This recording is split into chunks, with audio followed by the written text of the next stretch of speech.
Más de 90.000 mujeres fueron asesinadas en Ravensbrück y Dorothea Binz fue una de las principales responsables de este infierno. Su nombre se convirtió en un símbolo de terror. Desde el primer momento ejecutó una brutalidad imparable. Seleccionaba a las prisioneras para los experimentos médicos, ordenaba torturas y empujaba a mujeres indefensas hacia las cámaras de gas.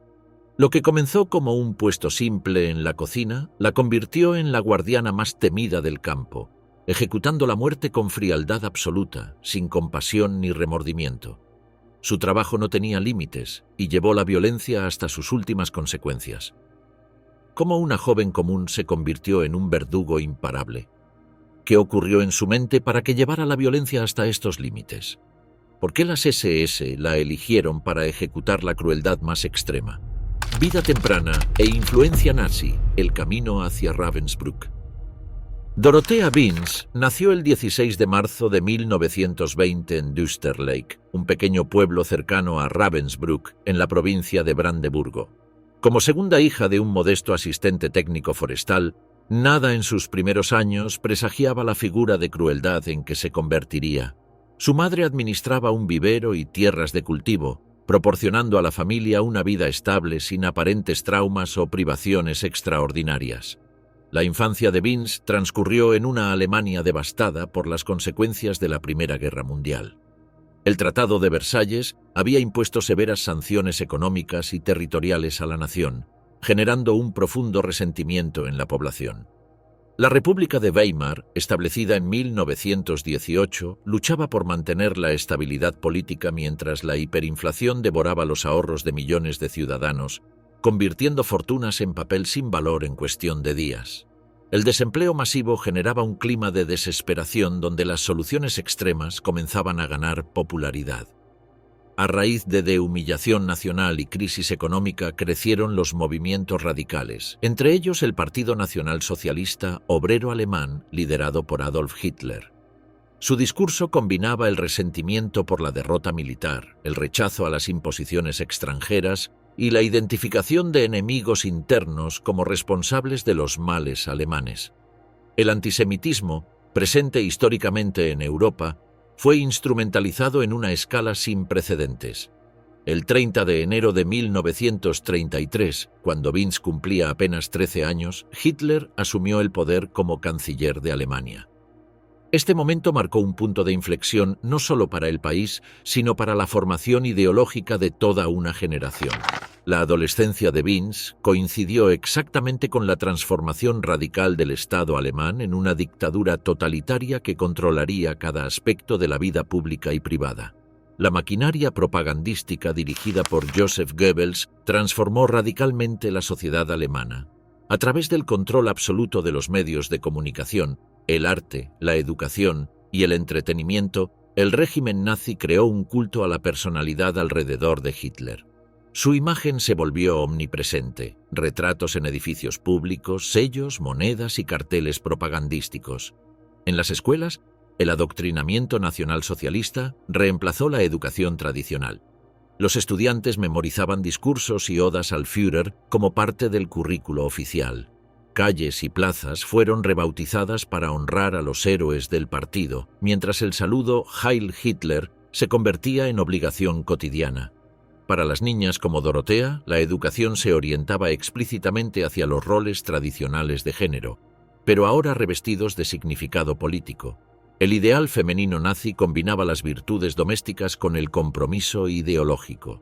El sistema educativo entrenaba a las jóvenes para convertirse en esposas y madres dedicadas a criar la próxima generación aria, contribuyendo así a la grandeza racial alemana.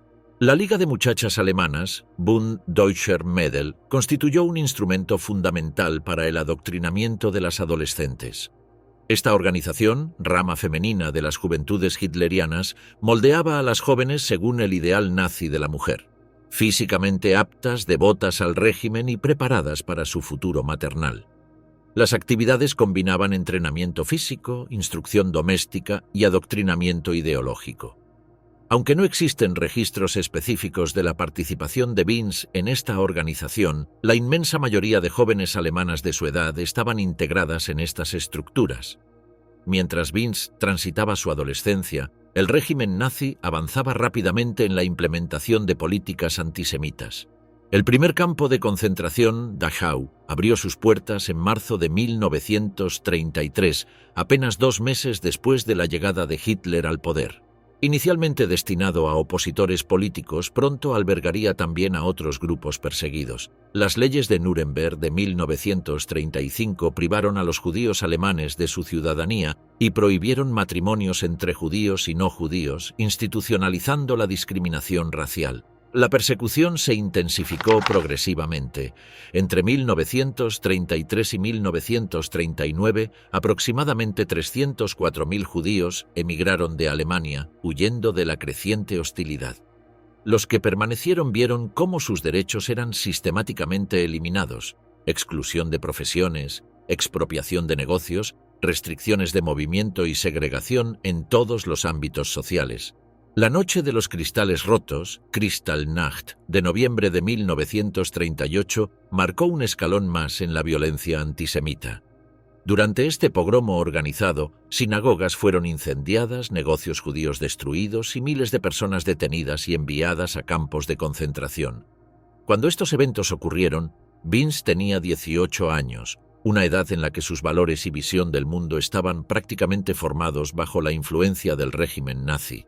El estallido de la Segunda Guerra Mundial en septiembre de 1939 aceleró la radicalización del régimen.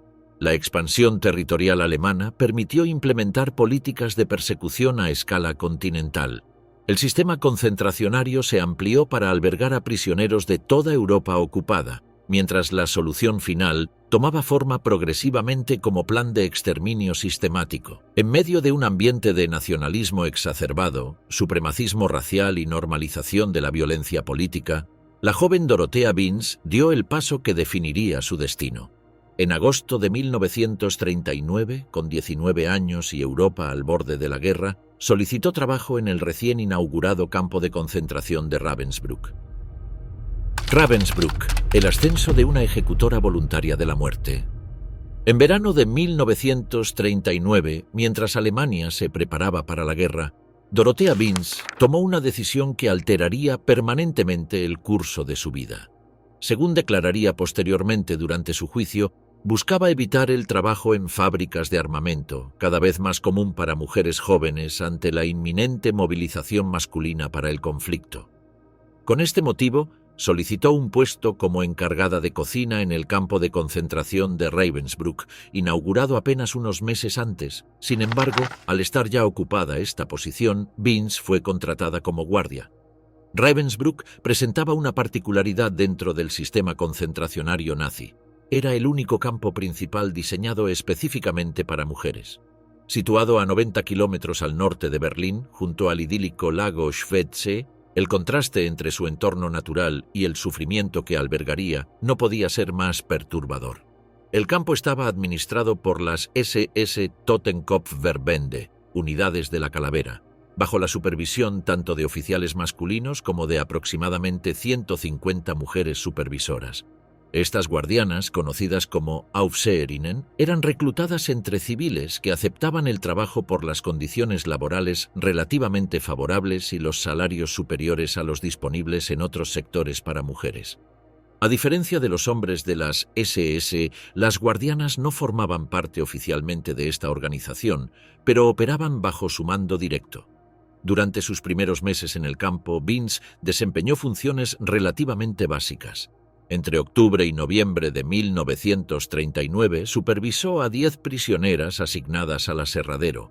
Hasta mayo de 1940, sus responsabilidades incluyeron vigilar a internas que transportaban carbón, descargaban ladrillos, retiraban escombros, limpiaban suelos, trabajaban en la administración de la construcción, jardinería y desarrollo de personal. Nada en estos primeros tiempos indicaba la brutalidad que desarrollaría posteriormente. La estructura del campo de Ravensbrück reflejaba la organización metódica del sistema concentracionario nazi. Las prisioneras vivían en barracones sobrepoblados, donde las condiciones higiénicas eran extremadamente precarias. La alimentación, deliberadamente insuficiente, consistía principalmente en pan negro, un caldo aguado ocasionalmente acompañado de algún tubérculo, y sustitutos de café sin valor nutritivo. Las jornadas laborales se extendían desde el amanecer hasta el anochecer, independientemente de las condiciones climáticas. Entre las prisioneras se implementaba un sistema jerárquico donde algunas, designadas como capos, recibían pequeños privilegios a cambio de supervisar el trabajo de sus compañeras. Este mecanismo fomentaba divisiones internas y minimizaba la posibilidad de resistencia organizada. Las categorías de prisioneras se identificaban mediante un sistema de triángulos de colores cosidos a la ropa: rojo para políticas, verde para criminales comunes, negro para asociales, rosa para homosexuales, púrpura para testigos de Jehová y amarillo para judías. El punto de inflexión en la carrera de Vince llegó en agosto o septiembre de 1940, cuando fue promovida a subjefa del bloque de celdas. Este espacio, conocido como búnker, funcionaba como centro disciplinario donde se castigaba a las prisioneras que violaban las normas del campo. En este nuevo rol, Vince comenzó a trabajar directamente bajo la supervisión de Maria Mandel, una de las figuras más brutales del sistema concentracionario. Mandel, nacida en Austria, había ingresado al servicio en campos de concentración en 1938 y rápidamente ganó notoriedad por su crueldad extrema. Bajo su tutela, Vince aprendió no solo a imponer disciplina, sino a hacerlo mediante métodos cada vez más brutales. La violencia dejó de ser un instrumento funcional para convertirse en un fin en sí mismo, un medio de control basado en el terror absoluto. En abril de 1941, Vince formalizó su compromiso ideológico uniéndose oficialmente al partido nazi.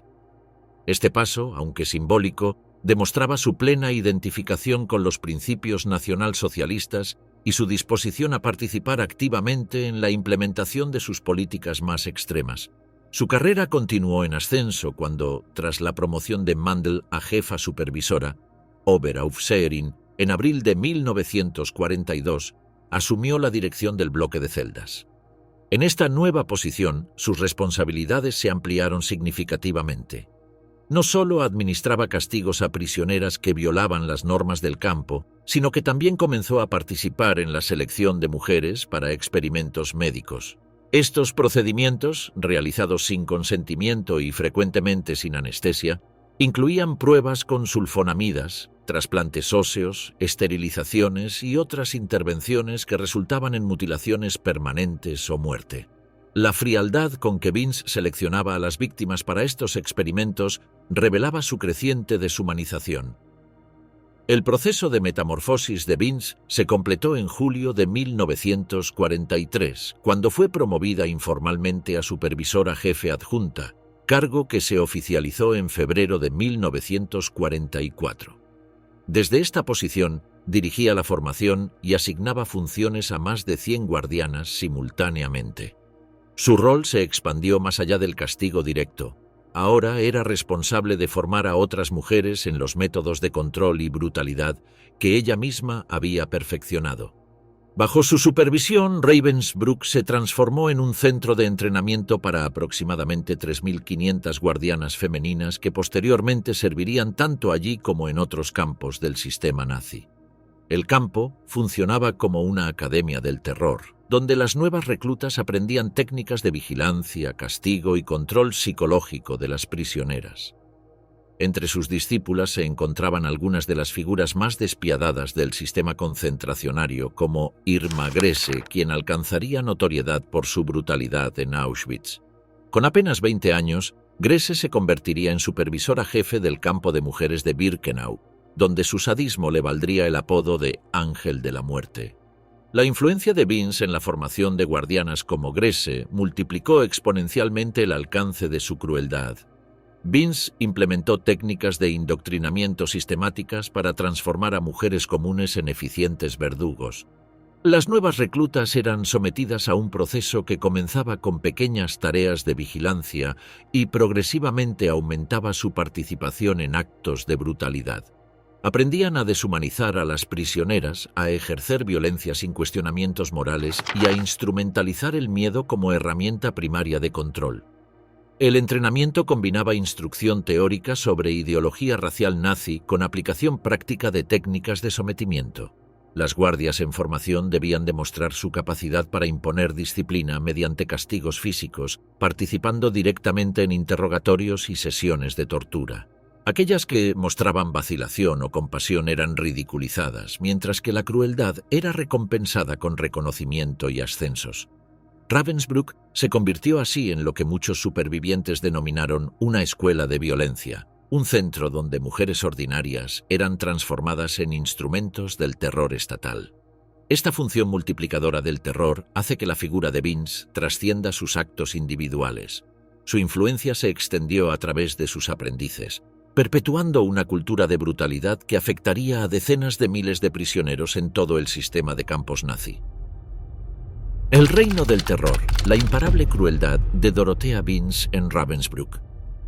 Al consolidar su poder como supervisora jefe adjunta, Dorothea Vince transformó Ravensbrück en el escenario de un régimen de terror metódico y calculado.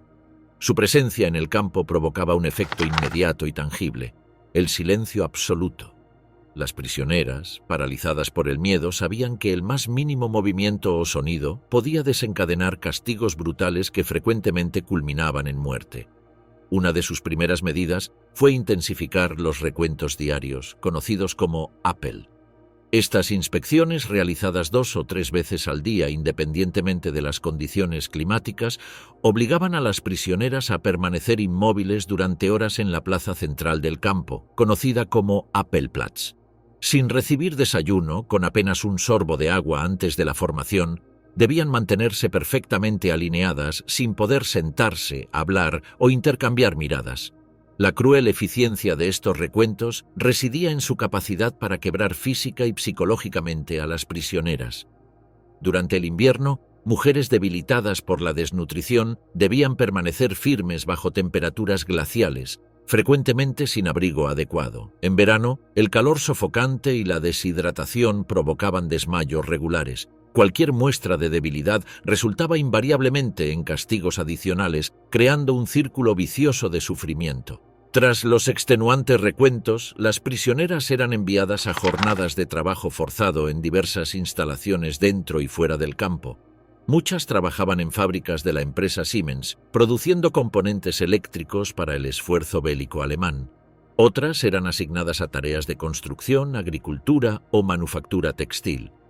Al mediodía recibían únicamente una ración mínima de pan, insuficiente para compensar el desgaste físico. Las condiciones sanitarias en Ravensbrück eran deliberadamente deficientes. Los barracones carecían de instalaciones higiénicas adecuadas, con letrinas colectivas insuficientes para la población del campo. El acceso al agua para aseo personal era extremadamente limitado, mientras que la ropa raramente podía lavarse.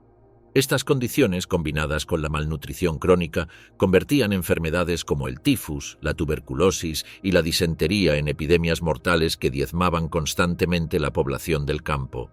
Vince recorría Ravensbrück siguiendo un ritual diario.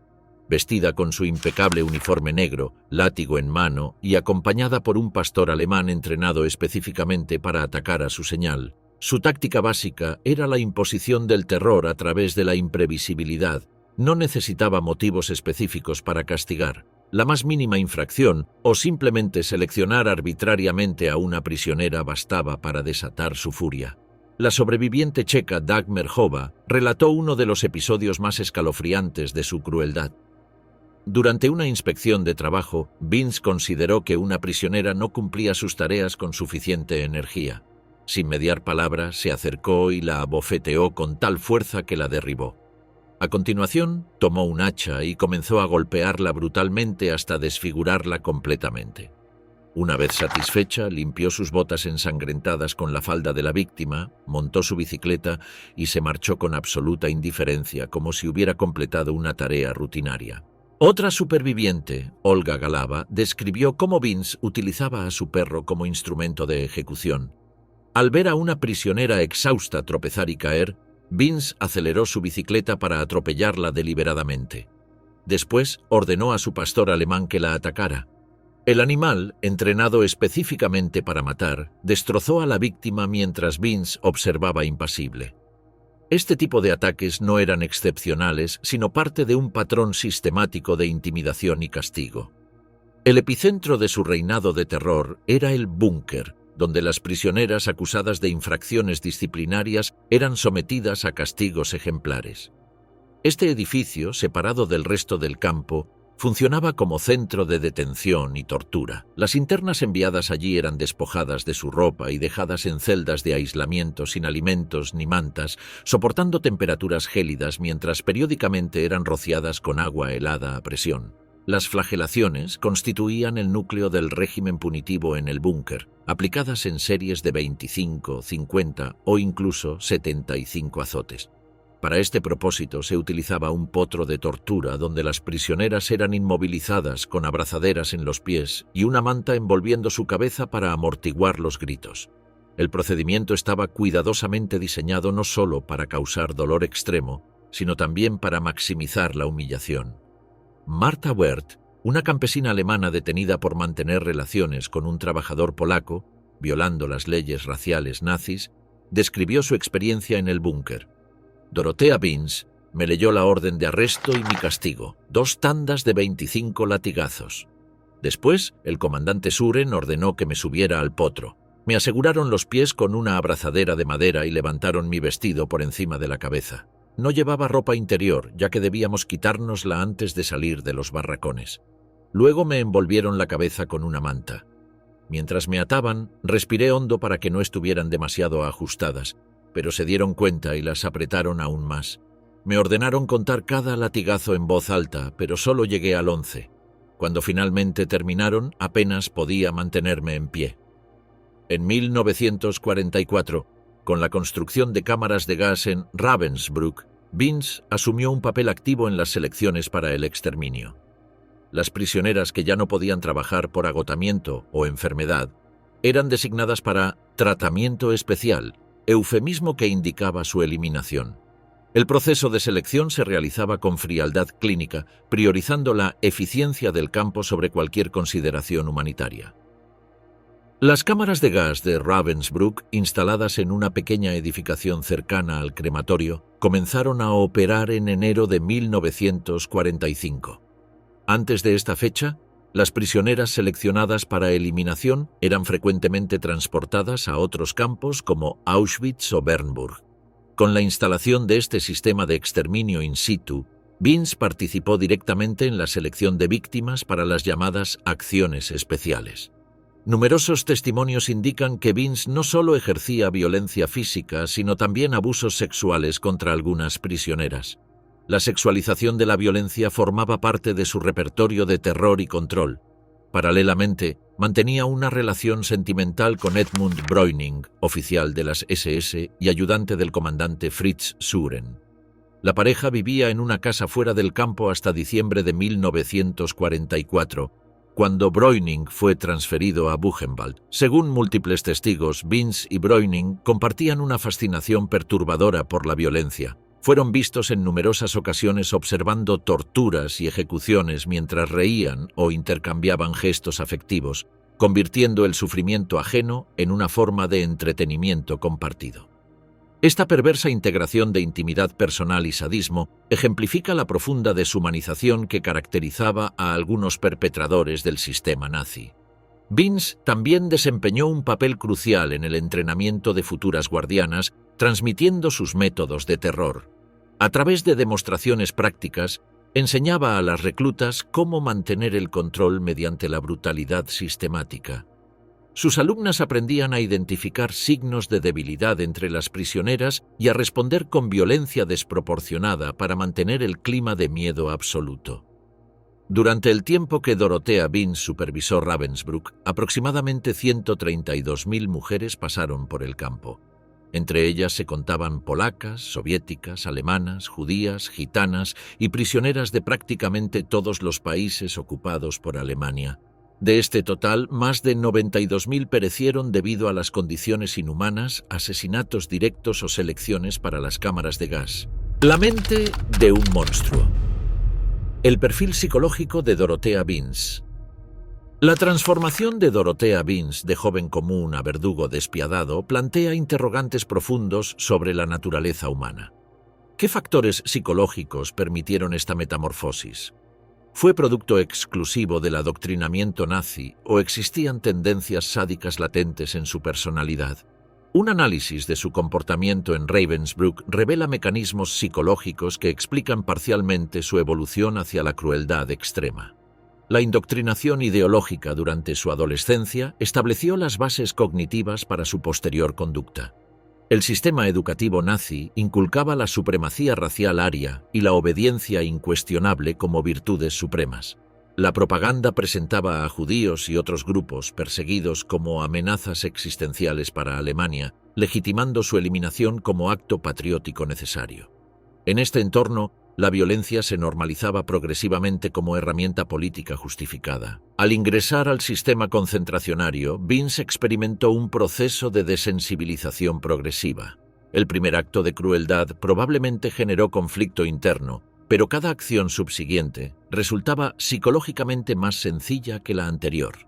El refuerzo positivo a través de ascensos y reconocimiento por parte de sus superiores creaba un ciclo donde la brutalidad era premiada con mayor estatus y poder. Un factor crucial en su evolución psicológica fue la deshumanización sistemática de las víctimas. El régimen nazi categorizaba a los prisioneros como seres infrahumanos, meros objetos sin valor intrínseco.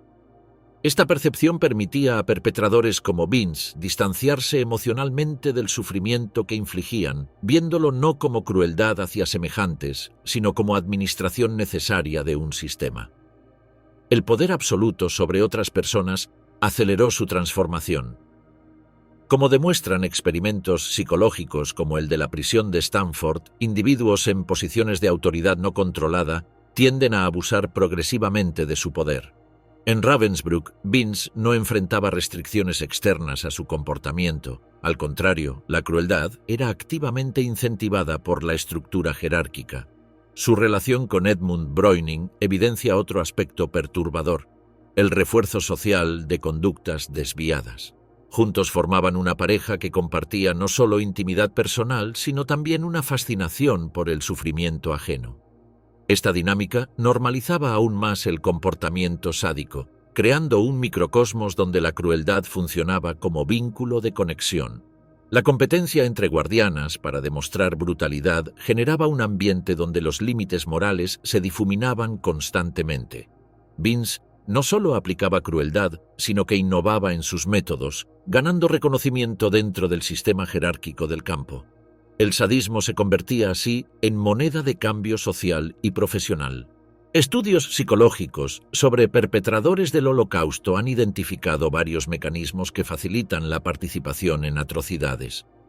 Uno fundamental es la compartimentación mental, la capacidad de separar completamente diferentes aspectos de la vida, permitiendo a individuos como Binz actuar con extrema crueldad durante su trabajo mientras mantenían relaciones personales aparentemente normales fuera del campo.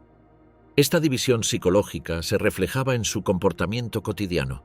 Binz podía torturar a una prisionera hasta la muerte y posteriormente disfrutar de una cena romántica con Breuning sin aparente conflicto interno.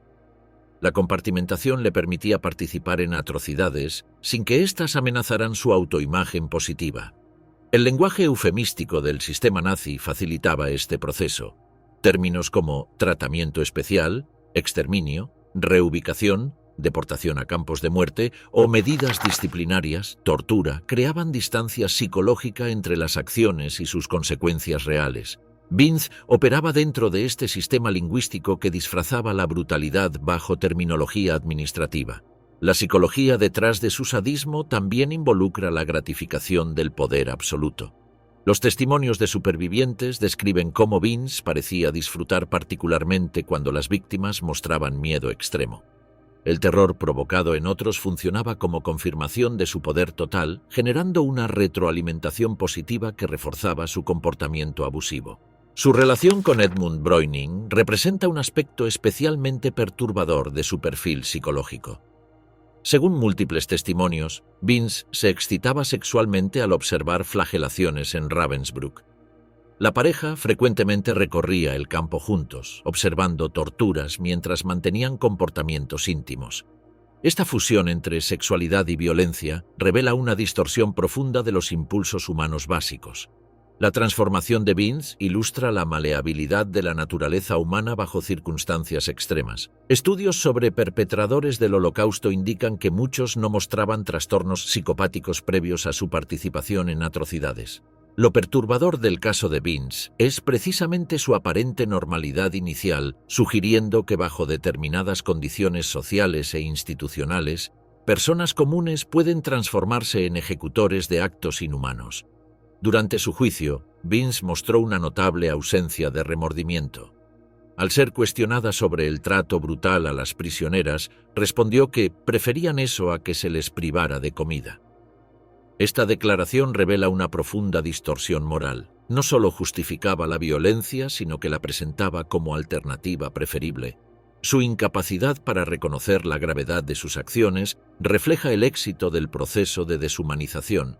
Las víctimas habían dejado de ser percibidas como seres humanos completos con derecho a dignidad y vida. El comportamiento de Binns también evidencia elementos de lo que los psicólogos denominan identificación con el agresor. Habiendo ingresado al sistema concentracionario muy joven, posiblemente interiorizó las normas violentas como mecanismo adaptativo, asumiendo la perspectiva de sus superiores para reducir su propio conflicto interno. Con el tiempo, esta identificación se convirtió en parte integral de su identidad. La estructura jerárquica del campo reforzaba constantemente su conducta. A diferencia de los campos de exterminio donde el asesinato era industrializado y relativamente anónimo, en campos como Ravensbrück la violencia era frecuentemente personal y directa. Las guardianas, como Binns, mantenían contacto continuo con las prisioneras, estableciendo relaciones de poder donde la brutalidad funcionaba como herramienta de control cotidiano. Es revelador que Binns, a diferencia de otras guardianas que mostraban cierta inconsistencia en su crueldad, mantuviera un comportamiento sádico constante. Mientras algunas supervisoras ocasionalmente exhibían pequeños gestos de humanidad, los testimonios sobre Binns no muestran estas fluctuaciones. Esta consistencia sugiere una internalización completa de la ideología nazi y una profunda transformación psicológica que eliminó barreras morales convencionales. Esta combinación de factores, adoctrinamiento ideológico, deshumanización de las víctimas, poder sin restricciones, refuerzo social, compartimentación psicológica y gratificación del sadismo, explica parcialmente cómo una joven de 19 años se transformó en uno de los símbolos más temidos de la crueldad nazi en apenas 5 años. La liberación, huir o morir, la captura de Dorothea Binns. A principios de 1945, la derrota del Tercer Reich era inminente. El Ejército Rojo avanzaba implacablemente desde el este, mientras las fuerzas aliadas presionaban desde el oeste. Para los oficiales y guardianas del sistema concentracionario nazi, la cuenta regresiva había comenzado. En Ravensbrück, la situación se deterioraba rápidamente.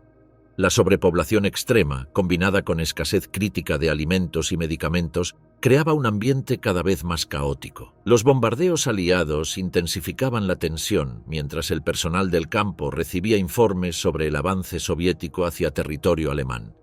El campo, diseñado originalmente para albergar 6.000 prisioneras, contenía para entonces más de 45.000 mujeres hacinadas en condiciones catastróficas.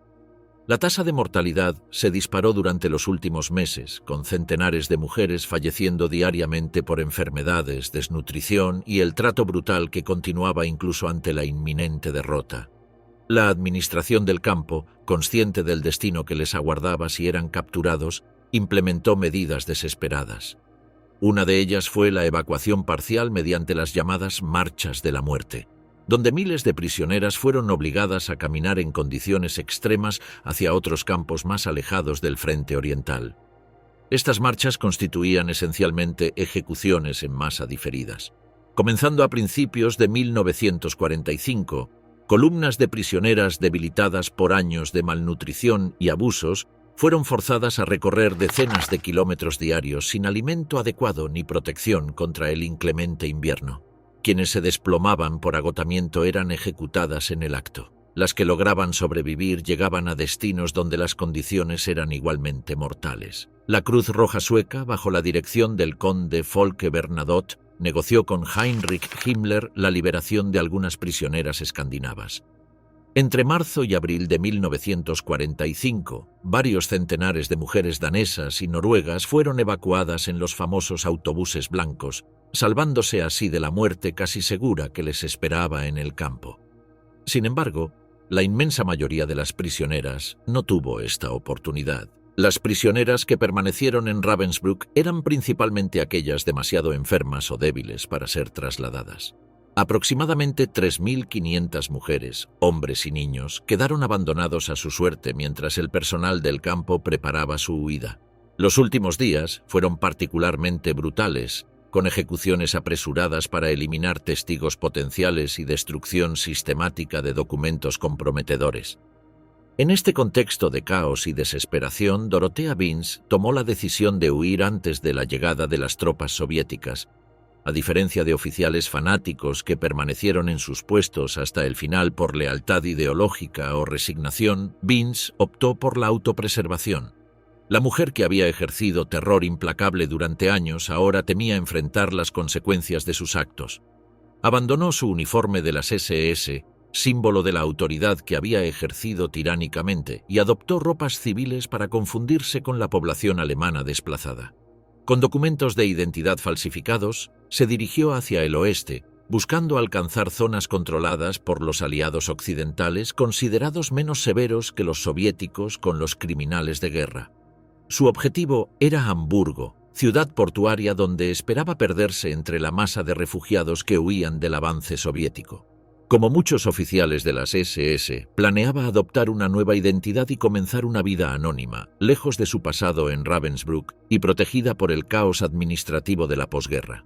El 30 de abril de 1945, mientras Adolf Hitler se suicidaba en su búnker de Berlín, el Ejército Rojo finalmente liberó Ravensbrück. Los soldados soviéticos encontraron un panorama desolador: barracas atestadas de mujeres al borde de la muerte, fosas comunes apenas cubiertas y evidencia de torturas sistemáticas. Las sobrevivientes, muchas incapaces de ponerse en pie por debilidad extrema, recibieron asistencia médica urgente mientras relataban los horrores vividos bajo el régimen de terror de Binz y otras guardianas. La búsqueda y captura de los responsables de estos crímenes se convirtió en prioridad para las fuerzas aliadas. El Acuerdo de Moscú, firmado en octubre de 1943, había establecido que los criminales de guerra nazis serían juzgados en los países donde habían cometido sus crímenes. Para implementar esta política, se organizaron equipos especializados en localizar a oficiales de las SS y personal de los campos de concentración. Fotografías y descripciones detalladas de los perpetradores circularon entre las unidades militares aliadas. Los testimonios de supervivientes fueron fundamentales para identificar a figuras como Binz, cuya notoriedad la convertía en objetivo prioritario. Los interrogatorios a antiguos prisioneros liberados proporcionaron información valiosa sobre posibles rutas de escape y ubicaciones de escondite. El 3 de mayo de 1945, apenas días después de la liberación de Ravensbrück, la suerte de Binz se agotó. Durante un control rutinario en Hamburgo, tropas británicas la identificaron gracias al testimonio de una antigua prisionera que la reconoció a pesar de su intento de disfraz. La mujer que había aterrorizado a miles durante años fue arrestada sin ofrecer resistencia significativa, consciente de que la fuga ya no era posible.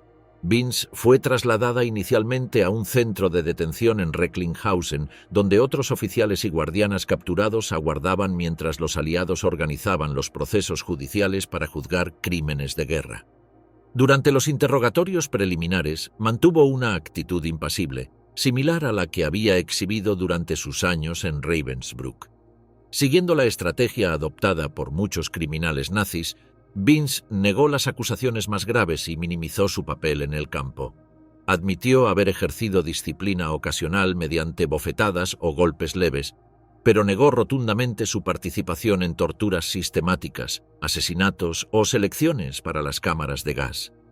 Esta actitud de negación parcial contrastaba brutalmente con los numerosos testimonios que la identificaban como una de las figuras más temidas de Ravensbrück.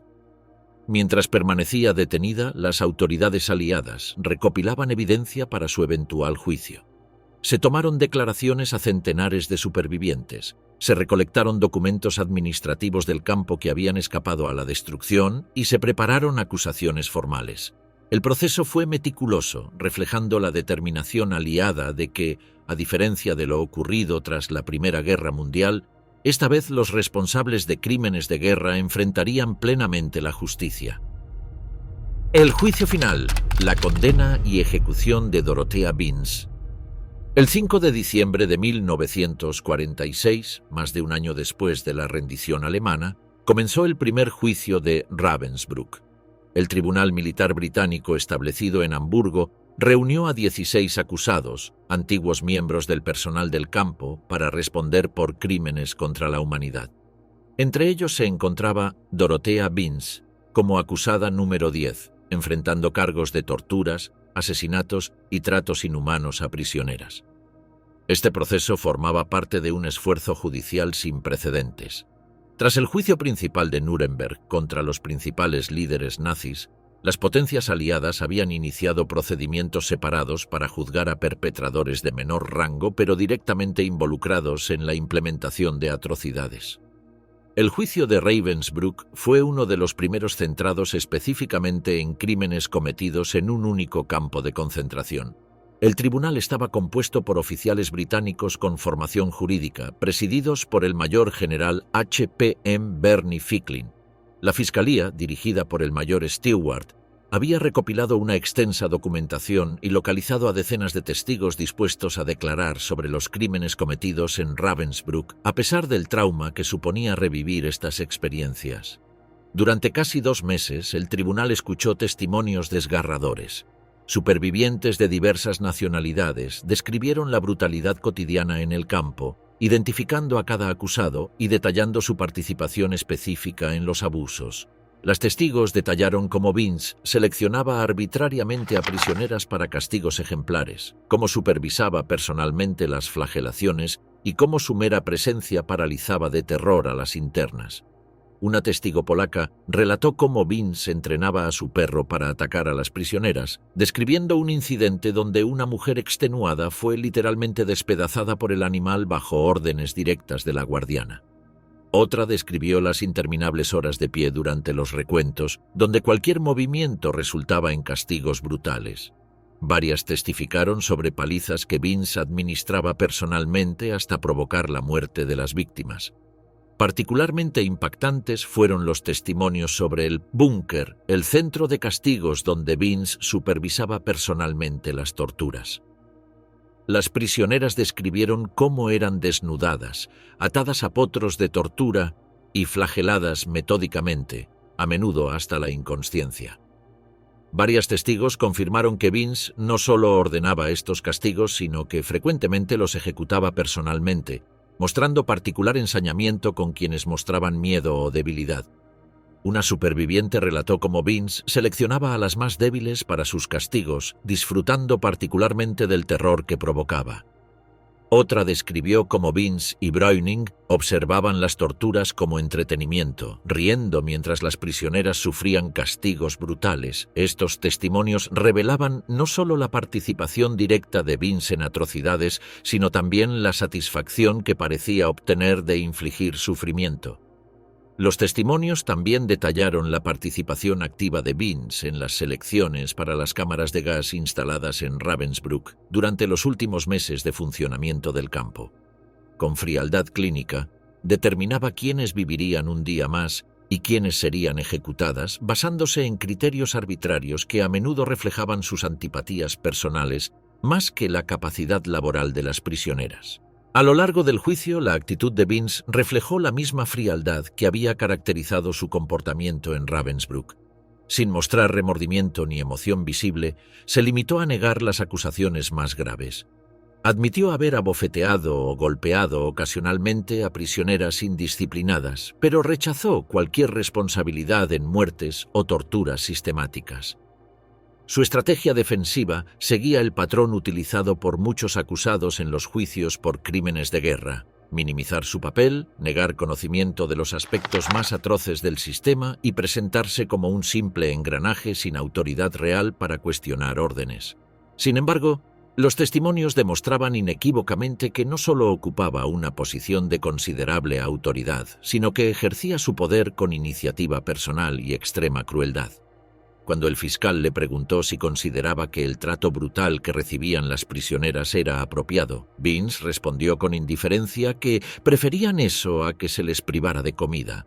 Esta declaración, más que cualquier testimonio, reveló la distorsión moral que permitía a perpetradores justificar atrocidades como actos rutinarios necesarios para mantener el orden.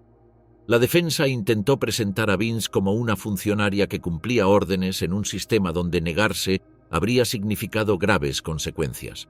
Argumentó que no podía esperarse que una joven con limitada educación cuestionara políticas establecidas por sus superiores, y que las condiciones extremas de la guerra habían distorsionado los estándares normales de comportamiento. Sin embargo, los testimonios demostraron claramente que ella no solo cumplía órdenes, sino que excedía sus responsabilidades oficiales, mostrando iniciativa personal en la aplicación de crueldad. El 3 de febrero de 1947, tras deliberaciones exhaustivas, el tribunal anunció su veredicto. Dorothea Vince fue declarada culpable de crímenes contra la humanidad, junto con otros 10 acusados, incluidos Johann Schwarzhuber, oficial de las SS, Carmen Mori, capo, Vera Salvequart, farmacéutica del campo, y otras guardianas como Greta Bösel y Elizabeth Marshall, recibió la pena capital.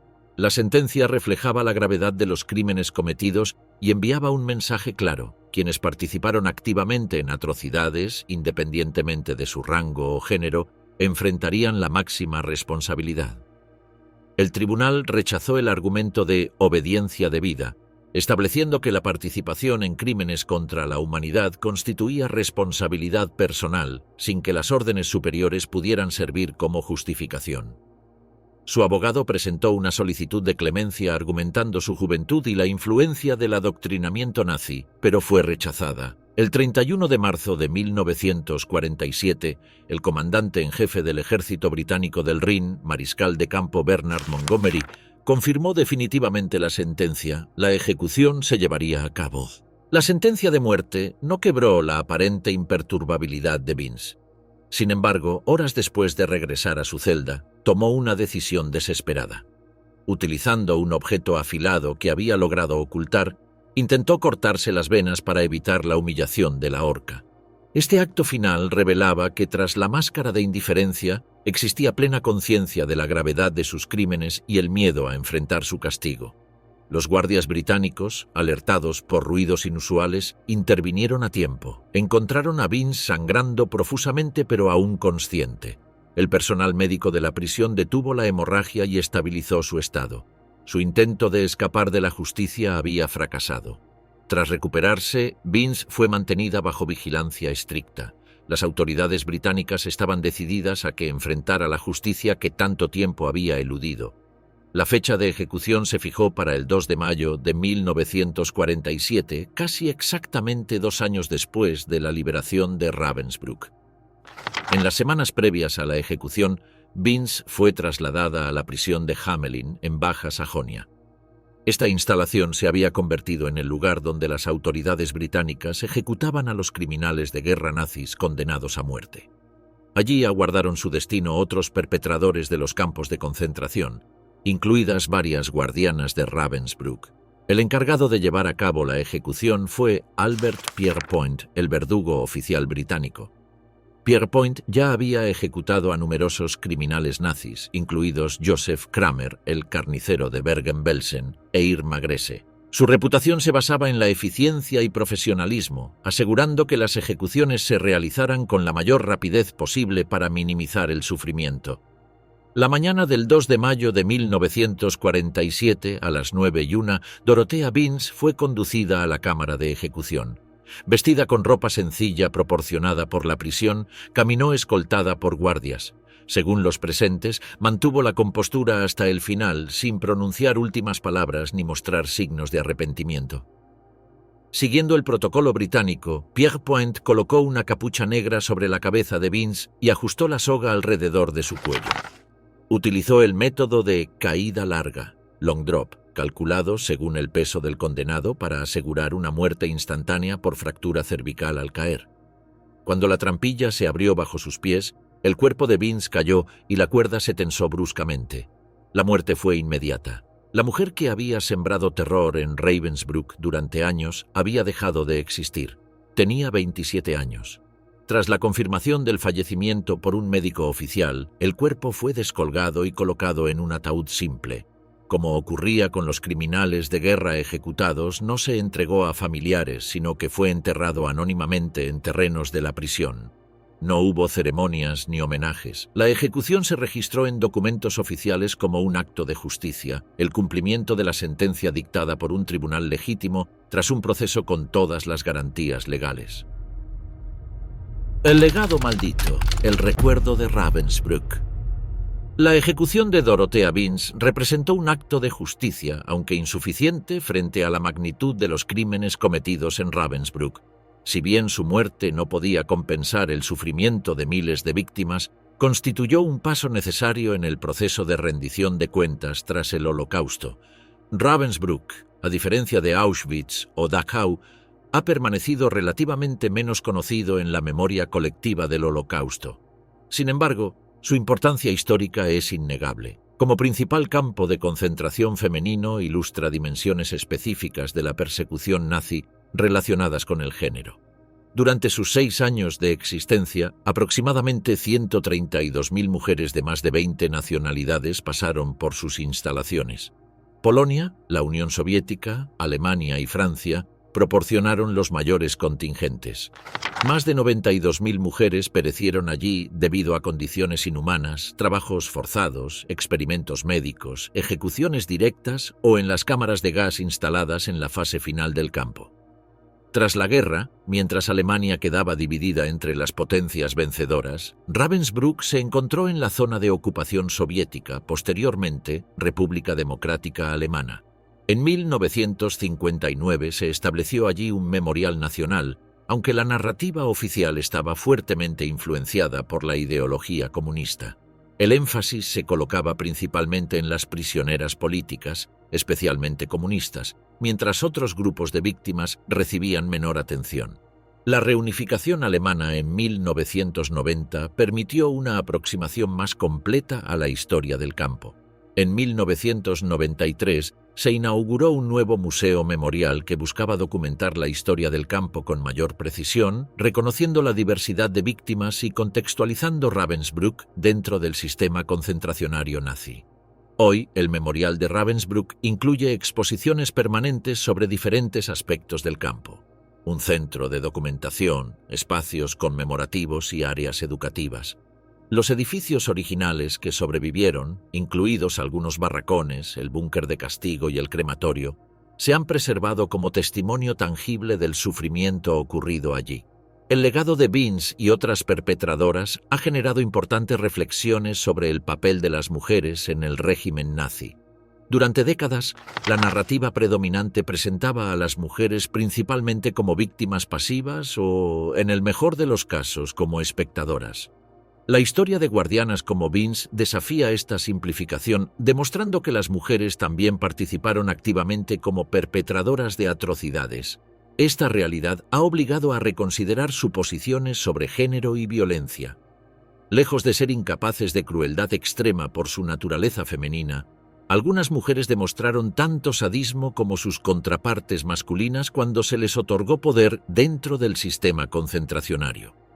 El estudio de estas figuras ha enriquecido nuestra comprensión de cómo regímenes totalitarios pueden movilizar a individuos de todos los géneros para implementar políticas genocidas.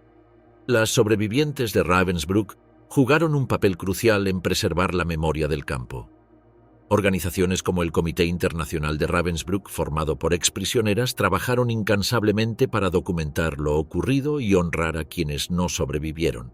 A través de testimonios, memorias y activismo, estas mujeres aseguraron que Ravensbrück no fuera olvidado. La literatura testimonial ha sido particularmente importante. Obras como Ravensbrück, El infierno de las mujeres, de Montserrat Roig, basada en testimonios de supervivientes españolas, o El humo de Birkenau, de Liana Milu, que incluye experiencias en Ravensbrück, han dado voz a las víctimas y contribuido a la comprensión pública del campo. El impacto de Ravensbrück en la memoria colectiva también se refleja en expresiones artísticas. Esculturas como La portadora de Will Lammert, instalada en el memorial, representan la solidaridad entre prisioneras como forma de resistencia. Obras literarias, musicales y cinematográficas inspiradas en las experiencias de las sobrevivientes continúan surgiendo, manteniendo viva la memoria del campo para nuevas generaciones. Las investigaciones académicas sobre Ravensbrück han experimentado un auge significativo en las últimas décadas. Historiadoras como Germaine Tillion, ella misma superviviente del campo, sentaron las bases para estudios más exhaustivos. Trabajos como Ravensbrück, Life and Death in Hitler's Concentration Camp for Women, de Sarah Helm-Hahn, proporcionado análisis detallados basados en archivos anteriormente inaccesibles y testimonios de las últimas supervivientes. La figura de Dorothea Binz ha sido objeto de estudio específico en análisis sobre perpetradores del Holocausto. Su caso ejemplifica cómo individuos ordinarios pueden transformarse en ejecutores de atrocidades bajo determinadas condiciones sociales, políticas e institucionales. Esta comprensión es fundamental para identificar y prevenir dinámicas similares en contextos contemporáneos. El juicio y ejecución de Binz y otros perpetradores de Ravensbrück sentaron precedentes importantes para la justicia internacional. Establecieron que quienes participan en crímenes contra la humanidad, independientemente de su rango o género, deben rendir cuentas personalmente. Este principio ha informado desarrollos posteriores en derecho internacional, incluyendo los tribunales para Ruanda y Yugoslavia, y la Corte Penal Internacional. En el ámbito educativo, Ravensbrück ocupa hoy un lugar significativo en programas sobre el Holocausto. Las visitas escolares al memorial permiten a estudiantes comprender las dimensiones específicas de género de la persecución nazi y reflexionar sobre temas como conformidad, resistencia y responsabilidad individual en contextos de opresión sistemática. El conmovedor Muro de las Naciones en el memorial, donde placas conmemorativas representan a los diferentes países de origen de las víctimas, simboliza la dimensión internacional del sufrimiento en Ravensbrück. Ceremonias anuales reúnen a supervivientes, familiares y representantes oficiales para honrar la memoria de quienes perecieron allí. 75 años después de su liberación, Ravensbrück continúa planteando preguntas fundamentales sobre la naturaleza humana. ¿Cómo personas aparentemente normales pueden convertirse en perpetradores de atrocidades? ¿Qué mecanismos sociales y psicológicos facilitan esta transformación? ¿Cómo podemos identificar y contrarrestar procesos similares en nuestras sociedades contemporáneas?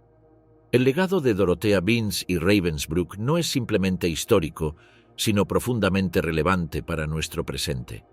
En un mundo donde el antisemitismo, la xenofobia y el autoritarismo continúan manifestándose, la memoria de estos acontecimientos proporciona advertencias cruciales sobre la fragilidad de la civilización y la necesidad de vigilancia constante para proteger la dignidad humana.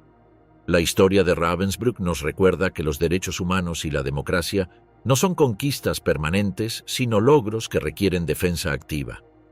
El camino que llevó a una joven alemana ordinaria a convertirse en símbolo de crueldad extrema ilustra cómo la intolerancia, el fanatismo y la deshumanización, si no son confrontados, pueden conducir a atrocidades sistemáticas.